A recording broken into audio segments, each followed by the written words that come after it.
Do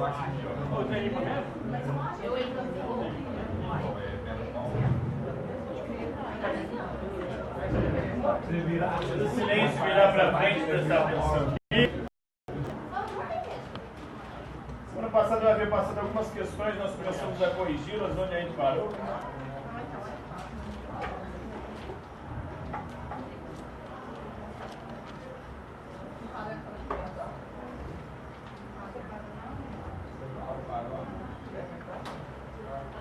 Eu falei sobre o século das incertezas, a era das incertezas.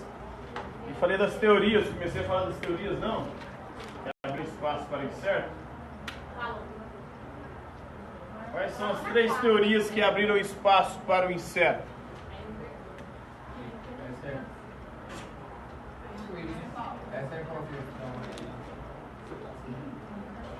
A psicanálise, que foi fundada por Freud.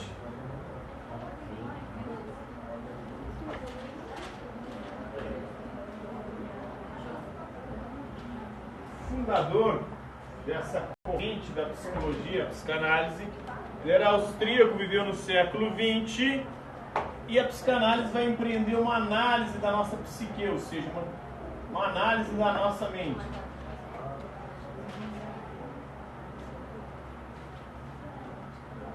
A nossa psique, a nossa mente, segundo Freud, ela é dividida em 3 partes. Se chama de id, ego e superego. A nossa mente é como se fosse um iceberg. O iceberg, a menor parte dele é a que fica fora da água. A maior parte do iceberg fica submersa.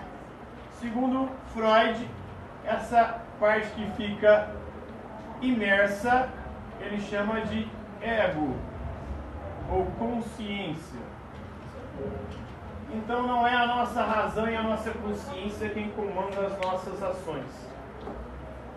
É o que ele chama de inconsciente, que é essa parte aqui, ó. A parte submersa. Então, o que nos leva a agir é o nosso inconsciente muito mais do que a nossa consciência.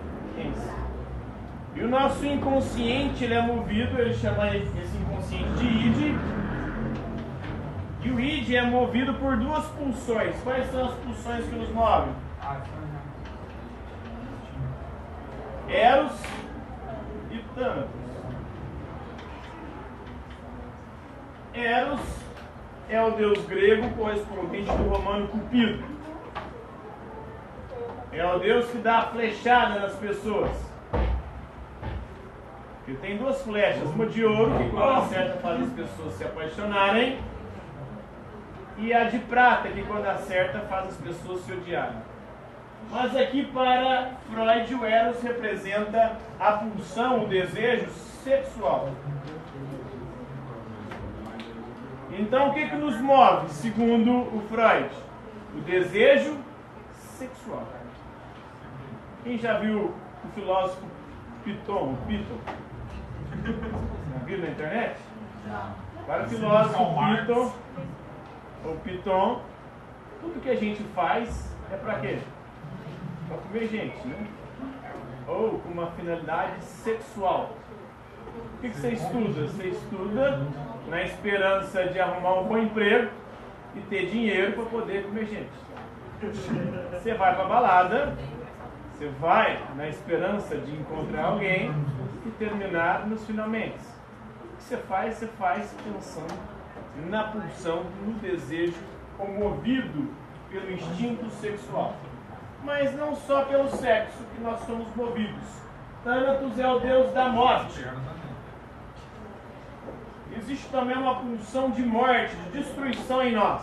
Então o que a gente faz? Ou faz com o objetivo e a finalidade de obter sexo, ou a morte, a destruição nossa e dos outros. A gente procura inconscientemente o sexo e a morte. E você nem sabe, nem percebe isso. Você acha que está fazendo as coisas por outros motivos. Mas se você for olhar lá no fundo, o desejo primeiro que te levou a agir, ou foi o desejo sexual, ou o desejo Eu já falei isso aqui, não falei não? Já? Já no ano passado, você falou. Não, minha história eu fui movido por esses dois existindo. E tem uma outra parte que ele chama de superego, que também é inconsciente. Os superegos são as proibições. A criança, segundo Freud, ela não tem o superego formado ainda, porque ninguém ainda a proibiu. Ela não foi punida por algo que ela fez. Por isso as crianças, se você deixá-las soltas e nuas, você vai ver mais cedo ou mais tarde uma brincando com o negócio da outra. Para elas não vê problema algum naquilo. Freud quem fala, não sou eu. Quem diz é ele. Inclusive eu tenho até histórias também que remetem a isso. Eu lembro do meu irmão com 4 anos de idade, o aniversário dele. Contei essa história? Não, essa não.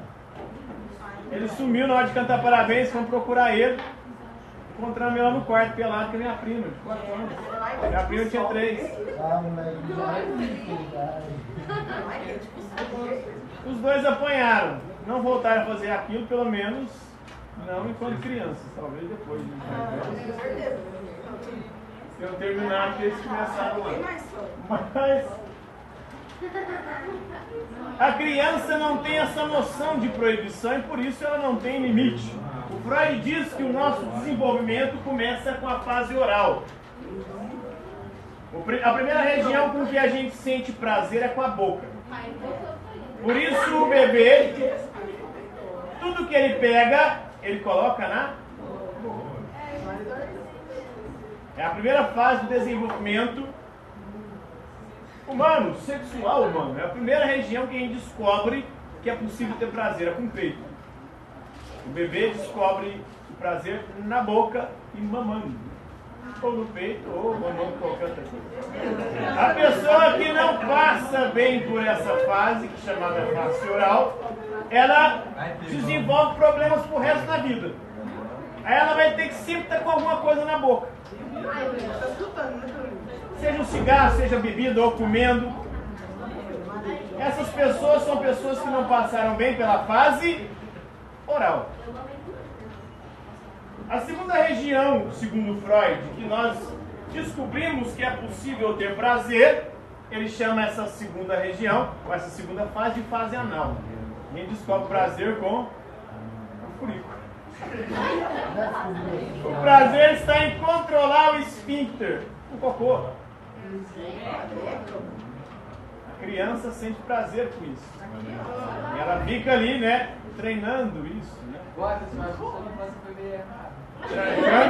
Trancando e soltando. Eu acho que o Bolsonaro está nessa fase, porque essa fase de cocô, velho.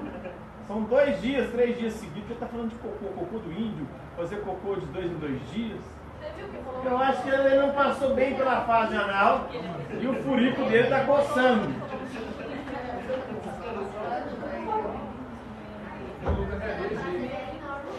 A terceira fase o Freud chama de período de latência, não tem uma região específica. A última região que nós descobrimos que é possível sentir prazer, segundo Freud, é com o genital. E isso vai acontecer lá para os 10 anos de idade. A gente demora a descobrir que é possível ter prazer com o genital. A gente fica com prazer com tudo quanto é lugar do corpo antes do genital. Prazer com a boca, prazer com o ânus, prazer com o toque, com o carinho, com o afeto. E só no final você vai descobrir, tem um negocinho aqui que serve para isso. E segundo o Freud, quando a gente nasce, a gente não tem nenhum tipo de freio. Os freios vão se formando e criando o superego a partir das proibições. Quando os pais, aqueles que nos criam, vão nos proibindo de fazer as coisas.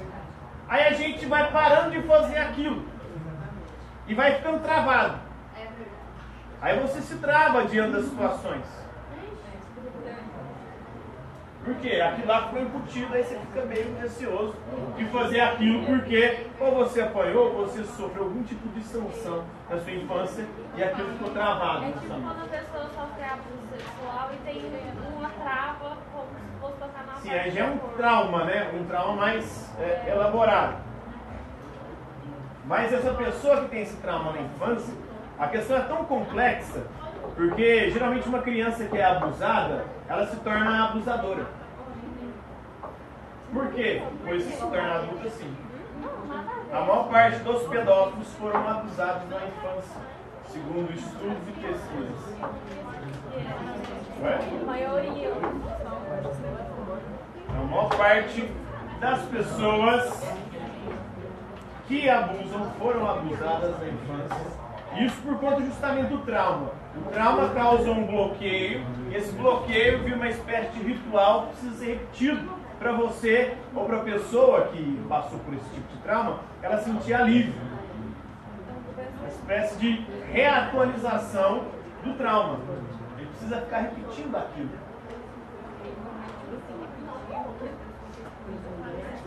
Mas geralmente acontece mais é com os homens, né? O caso de repetir. Quem repete, isso acontece. Quem repete, ele não é. Isso acontece na iniciação homossexual. Quem repete, Isso acontecia nos exércitos do mundo antigo, nas grandes navegações. Nas grandes navegações eles escolhiam rapazinhos para supostamente treiná-los para se tornarem marinheiros.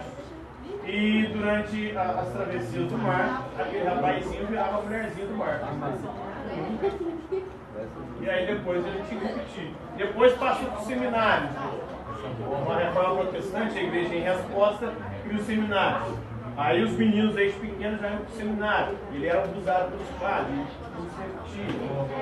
Então é uma coisa que é um ciclo vicioso. Mas nem todos, tem alguns casos que a perversão mesmo não tem.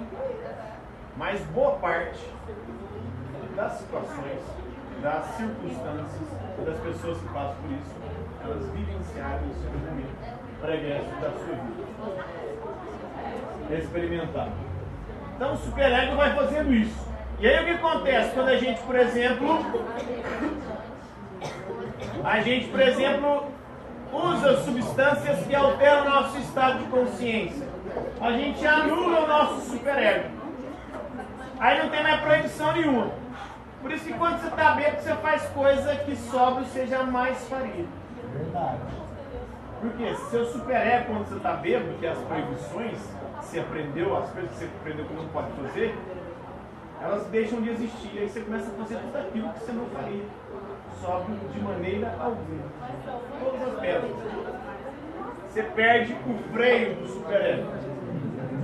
E tudo isso por quê, segundo o Freud? Porque nós não somos movidos pela nossa razão, nós somos movidos pelo nosso inconsciente. Outra teoria que coloca em xeque as nossas certezas é a teoria da relatividade, do Einstein.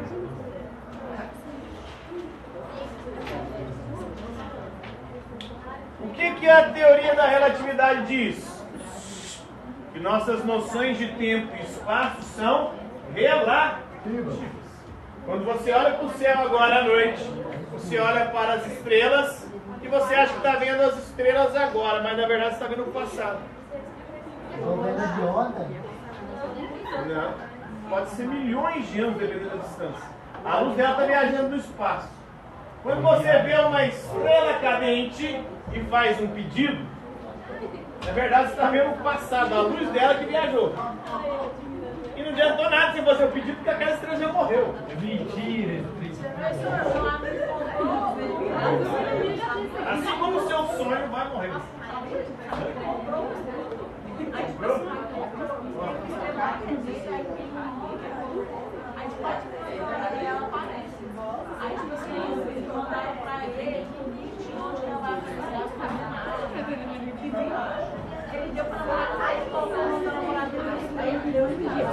Aonde, meu Deus?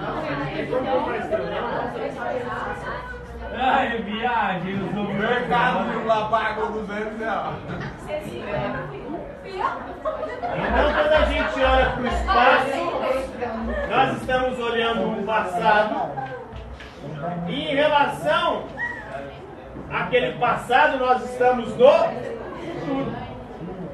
vou te dar uma estrela. Para aquela estrela que a gente está vendo à luz, nós estamos no futuro dela. Ela pode já nem existir mais. Estamos no futuro em relação a ela. Ela, para nós, a luz que estamos vendo foi emitida há milhões de anos atrás, e nós estamos há milhões de anos à frente dela. Então, se eu for para a luz e voltar depois de um tempo, eu vou para a terra? Não. Ou não, eu volto velho? Vai ser a medida do tempo, né? Porque você está no sistema solar. Isso é para macrocosmos. Não, mas qual a diferença da luz e da estrela? A luz do Sol, por exemplo, ela demora 8 minutos para chegar aqui na Terra. Se de repente o Sol apagar, nós vamos demorar 8 minutos para saber que o Sol apagou. Claro que isso não vai acontecer, mas é uma hipótese só para a gente pensar isso. A luz da Lua demora acho que uns segundos para chegar aqui na Terra. Aí isso é a questão que ele está vendo, né? A percepção que ele tem do tempo.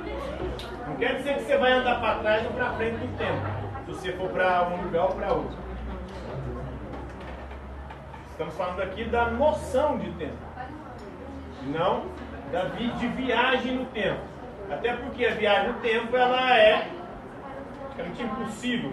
Pelo menos o Einstein dizia o seguinte: se for possível uma viagem no tempo, se for possível a gente voltar no passado ou ir para o futuro, a gente não vai ir para o passado ou para o futuro, nós vamos ir para um universo paralelo. Porque se você voltar para o passado, uma mínima ação que você faça muda todo o outro, inclusive o seu. E aí você pode nem nascer. E se você não nascer, você vai lá. Aí você vai sumir igual do É uma filme. questão de lógica. Igual o sonho. Eles falam como você vive. Sonho não é o como você vive de verdade. Aí já é um pensamento do Descartes que ele fala. O que garante que isso aqui não é um sonho? Não é um Deus ou um demônio que acreditar que isso aqui é real, mas não faz uma ilusão. Aí já é uma outra perspectiva filosófica. Assim como o espaço também, o espaço, segundo Einstein, ele é curvo. E aí criou-se a teoria do buraco de minhoca. Então, para a gente chegar naquela estrela que dá milhões de anos-luz daqui, se a gente viajasse na velocidade da luz, nós íamos demorar milhões de anos para chegar até ela. Viajando na velocidade da luz, que é a velocidade mais rápida que se conhece. 300 mil quilômetros por metro, ou 300 mil quilômetros por segundo. Então, qual que seria a possibilidade? Se o espaço é curvo, vamos furar o espaço. Vamos tentar passar no meio dele, cortar caminho e chegar mais rápido nos lugares, longe do universo, distantes. Aí é a teoria do buraco de minhoca. Mas se eu entrar nesses buracos aqui, se eu finalizar um buraco no espaço, onde que eu vou parar? É o questionamento do buraco de minhoca. Onde você vai parar se a gente furar? Vai, o jeito é furar. Põe uma câmera lá e... A teoria da relatividade e o outro é o princípio da incerteza do Heisenberg. Isso aqui é para o macrocosmo, ou seja, para o universo.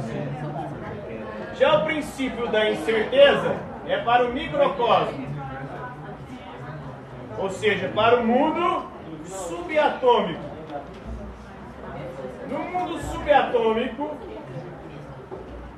as coisas não funcionam do mesmo jeito que funcionam no nosso dia a dia, nesse mundo aqui onde as leis da física de Newton são válidas.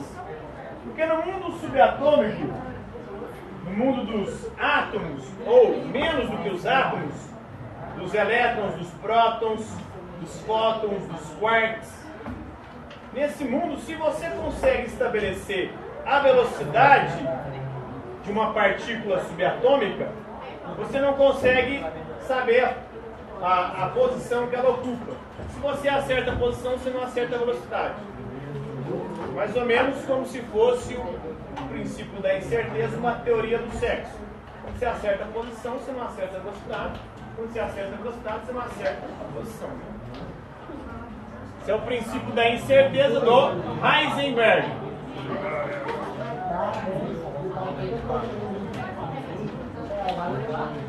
Então, essas três teorias colocaram em xeque várias certezas que a gente tinha. A certeza de que a nossa razão nos comandava, a certeza que o universo funcionava e que o espaço e o tempo eram absolutos, mas não. O espaço e o tempo são relativos, depende da perspectiva.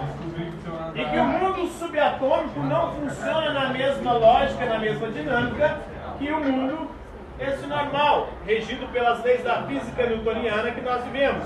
A lei da gravidade, a lei da ação e da reação, força é igual a massa vezes aceleração, aquelas coisas lá. Todo corpo em repouso tende a permanecer em repouso, todo corpo em movimento tende a permanecer em movimento. No mundo subatômico as coisas não funcionam assim. Quando você consegue identificar a posição de uma partícula subatômica, você não acerta a velocidade, você acerta a velocidade, não acerta a posição. Próxima questão.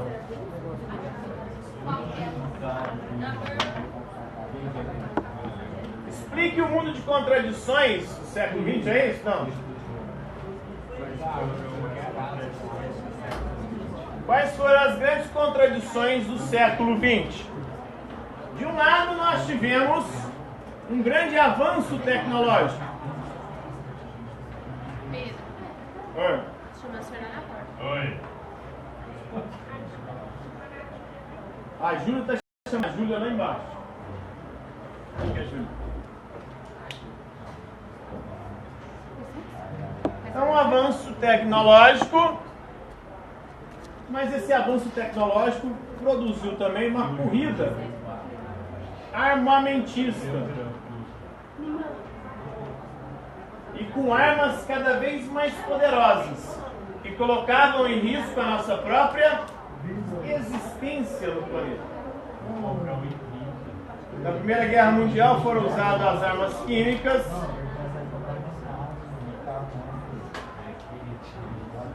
O gás de mostarda ou de pimenta, não sei. Eu esqueci qual dos dois que era, só sei que foi um dos dois. A segunda usou a bomba atômica. E hoje, se houvesse uma guerra, é possível usar armas biológicas. Espalhar vírus e bactérias no ar e na água para matar o inimigo. Essa corrida armamentista. E essa corrida armamentista gerou o risco do quê? Da destruição atômica.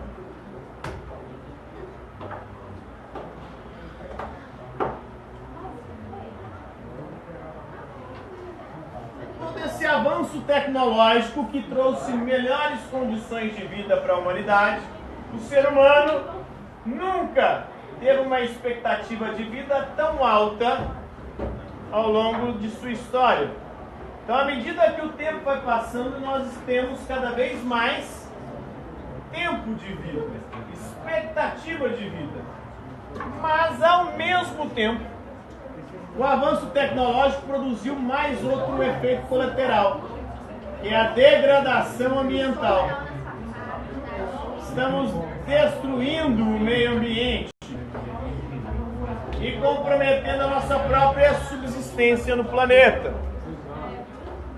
E com todos esses avanços tecnológicos, nós ainda não conseguimos resolver o problema da desigualdade social.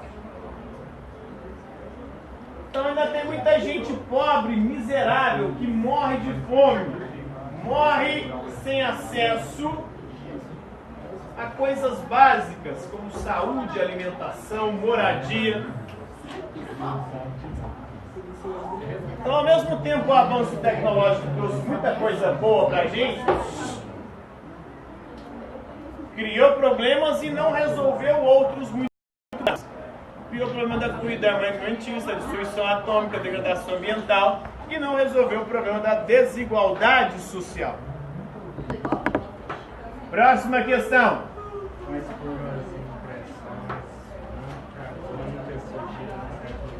Então, diante desse cenário aqui, ocorreram impressões antagônicas. Dois tipos de impressões. Os otimistas são aqueles que acreditam que o ser humano vai conseguir resolver todos esses problemas. E os pessimistas, que acreditam que nós estamos cavando a nossa própria cova, procurando e produzindo a nossa própria destruição. E para vocês, esses problemas aqui, nós os conseguiremos resolver ou nós estamos caminhando para o nosso próprio túmulo, cavando a nossa própria cova? Será que a gente vai conseguir resolver isso? Ou nós vamos nos matar, nos destruir antes disso? Complicado, né? Ao mesmo tempo que o ser humano resolve os problemas, ele cria outros. Então, otimistas contra pessimistas são as impressões antagônicas desse contexto. A escola de Frankfurt, por exemplo, tinha uma visão pessimista. Dizia que a razão crítica do iluminismo se transformou numa razão instrumental. Nós hoje usamos a razão não para nos libertar, mas usamos a razão como um instrumento de controle, de dominação, de exploração e de destruição.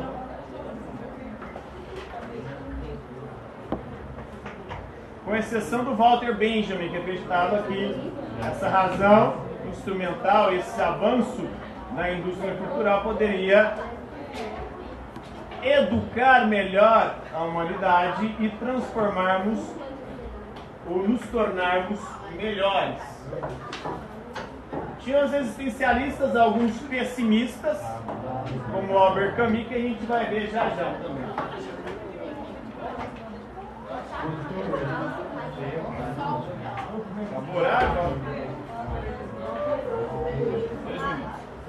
Próxima questão. Existencialismo.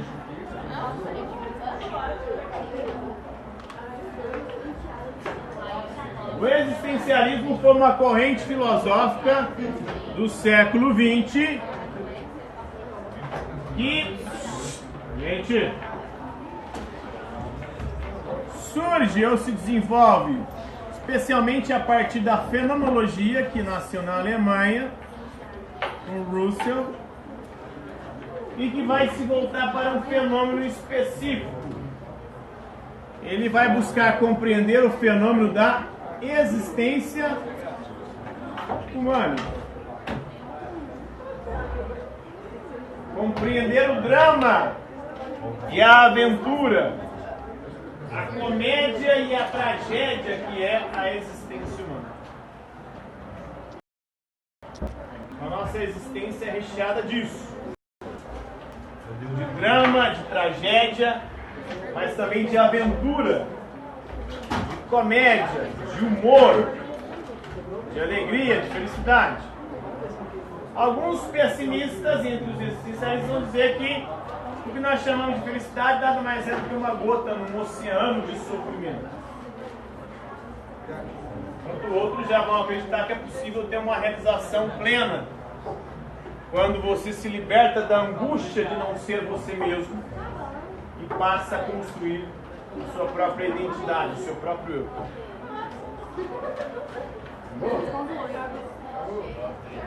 Na próxima aula a gente continua.